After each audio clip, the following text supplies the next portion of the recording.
and indicate a little bit of the background. We asked the Corps to meet us here and to let us present the petition that's bound in this area to the Corps, but they declined and asked us to bring the petition over to the Visitors Center across Percy Priest Dam.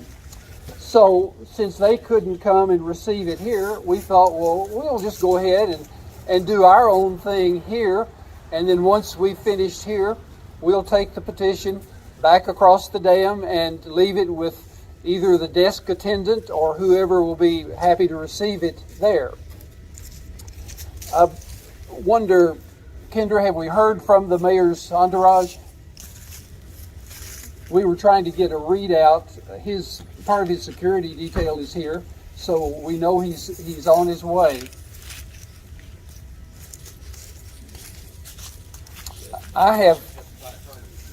He has to find Hermitage, and then once he finds Hermitage, he'll come. I've got prepared remarks that I'd like to extend, particularly once the mayor is here, but let me give you some sort of off-the-cuff things that didn't make the cut. As you came down the road on Old Hickory Boulevard here, you may have noticed that you went over a vehicle counter. This vehicle counter records vehicles in one way. You don't get credit if you go back over it going out, but coming down it picks you up. And we asked the Corps for the information about how many people use the Cook area. And we were amazed that in 2021, from the months March to September, there were 68,000 vehicles that came into the Cook area. And in several of the months, there were more than 10,000 vehicles per month. So when we talk about a data-driven rationale for what to do with these 280 acres, and we talk about usage, and we compare it to the proposed RV park that the Corps would like to have come in and take over the area, it seems really clear that the data supports the number of people who are coming into the Cook area, and that doesn't say how many people were in a vehicle, what their socioeconomic, ethnic areas were, what their purpose for coming was. It just recorded that many vehicles. So we feel like the data supports what our friends of Cook Recreation Area have been saying to the Corps for more than a year now, that we love the area, we want to keep it as much of a natural preserve as possible, and we want to keep it available to all people. So good, where is he? Is he coming? Okay. Okay, thank you. We're glad to have Mayor Cooper and his entourage come in to us.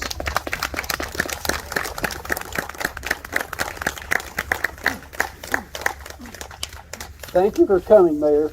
Thank you. I would be happy for you to make some unscripted remarks to the group. Would you like to punch the first button or the last button? Well, either. Either. Look, I just want to come and thank all of you all for being here, because it's your kind of civic spiritedness. I'm sorry that we need to be here, and I see our council lady right here, who I am grateful for her service, and everybody for being here. It's pretty easy to see the right thing to do, right, which is to keep it public, to make it a community asset. We're a growing city. We need more green space. We need more access to parks, not less. And so let's talk the federal government into honoring the community's needs here.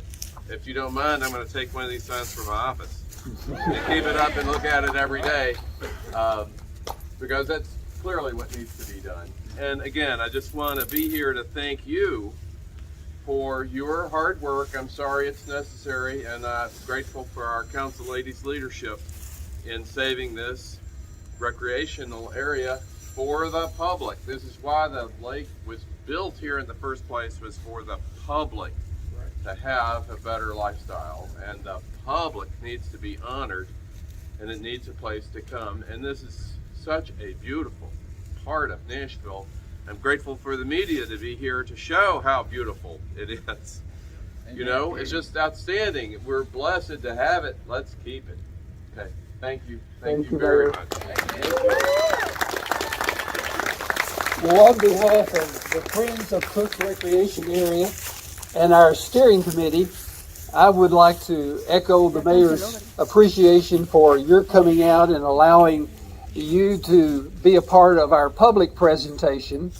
And as I indicated a moment ago, we will be taking the petition that we have bound with over 1,100 names of people who have signed the petition, many of whom have left comments with their email addresses, and we have put the comments into the petition, and then we've just listed the names of the people by alphabetical order, first names at the end of the petition. And the numbers are still coming into to our email address, so we think before we end up, we're going to have a much larger number, but we're grateful for this sizable group who've begun. I forgot to say, my name is Andy Clark, and I represent the steering committee who've been working now for about a year to keep this issue before the neighborhood and expanding it as much as possible. In essence, our group plans to challenge the Corps of Engineers to select a private partner for a 25-year lease on all of these 280 acres. They actually have a 300-acre designation, which includes 25 acres of water, but I don't know exactly how you lease water, but at least that was part of the shoreline. And during these 25 years, the commercial partner can do what the partner wants in terms of developmental activities within the woods. And I'd like to read you a part of the document the Corps calls the NOA, the Notice of Availability to Lease.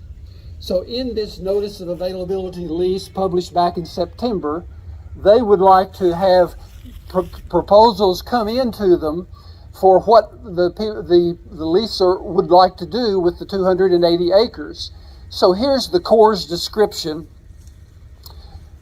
The Notice of Availability to Lease is for the purpose of soliciting proposals for development and operation of a major commercial concession, campground, and related facilities and services, in furtherance of the objective of the government to provide quality facilities and services for recreation at reasonable prices to meet public demand, and at the same time allowing entrepreneurs to make a fair profit.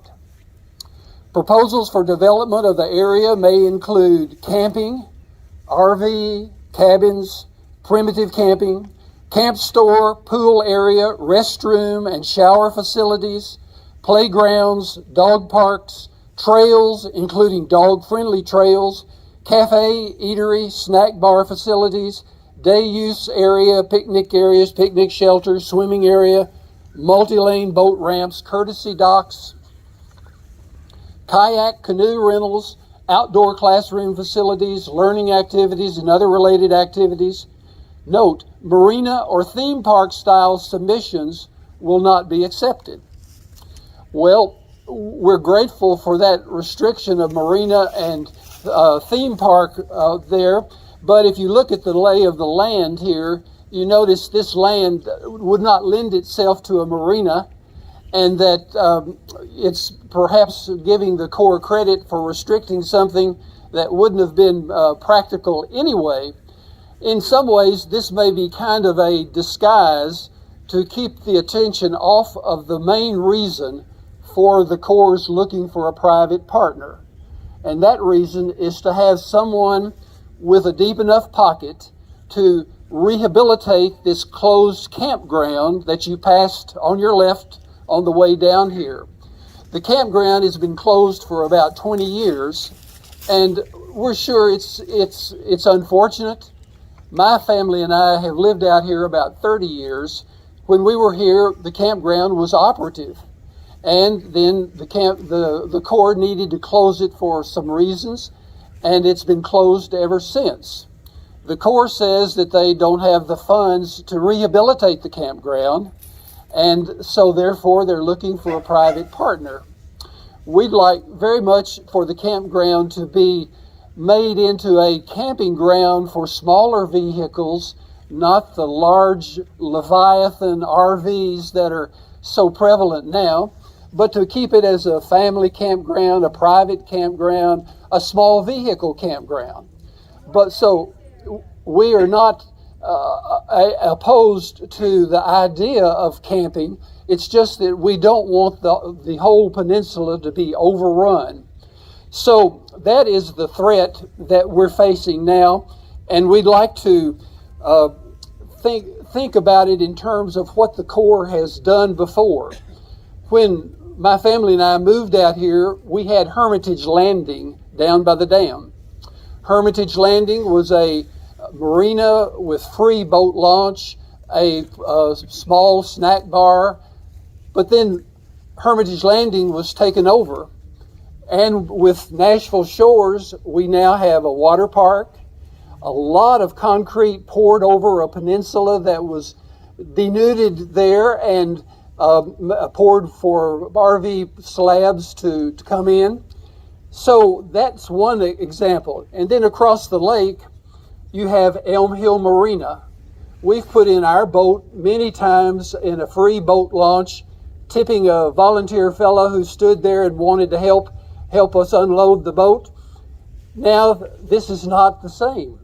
The Elm Hill Marina has been taken over by a development called Sun Life Marina, and they've made a full RV park and have plans to really develop that whole area there. So when we think about what the Corps is proposing for Cook, we hate to launch is free and not lose them like Elm Hill and Four Corners and the Ohio Boulevard. Yeah. What is your name? Lawrence Watson. Nice to meet you. Sir? My name is Mel Smith, and I agree with what he said. The history shows what will happen if a private developer gets it, and we don't need more of that. This is so nice the way it is. Yeah, I totally agree with you. Sir, you have something? I'm Fred Hicks. Hi, Fred. The Corps is actually breaking its promise whenever it procured or purchased the land to impound this lake. There was a lot of public complaining about your overbuying property. They said back to us, it is to preserve nature going forward. Now what are we doing? We're commercializing. That's not preserving nature, that's destroying it. Yep. Thank you. You know, I come out here every afternoon and I walk these trails back in here, and it's my relaxation and my time to get in touch with God. Right. And it just hurts me to think that we are going to lose this. We are both retired. We come in the summertime. We come to the beach. You know, I wish the gentleman was here. There's one gentleman who comes down here almost every day, and I don't know if he's in a nursing home or what, but they bring him down here. He sits up his tent. He stays there the entire day, every single day. Over by the beach. Over by the beach. And the beach is beautiful. The water is so beautiful here and clear. It's just gorgeous. Yeah. And what are your names? I'm Gary, and this is Sandra Gann. Thank you. My name is Karen Wickard, and I'm interested in general in the sustainability in Tennessee and in locally. And I'm also part of the League of Women Voters in Davidson County. and we supported Aaron. We backed Aaron Evans' petition or whatever it was. Resolution, yes. And the Environment Committee of our local is also very interested in sustainability. What is your name, Pam? My name is Pam Swanner, and I've lived here my whole life. This land has been a lot of people sacrificed. It was taken eminent domain back in the 50s and 60s, and I would like to see it preserved for the public. The Corps of Engineers, I understand that they are having funding issues from the federal government, but we can fight for that too. But once it is leased, once that protection is given to other people that might not respect it the same way the native people, the local people want it to be respected, it is gone. So we need to hold on to it and protect it.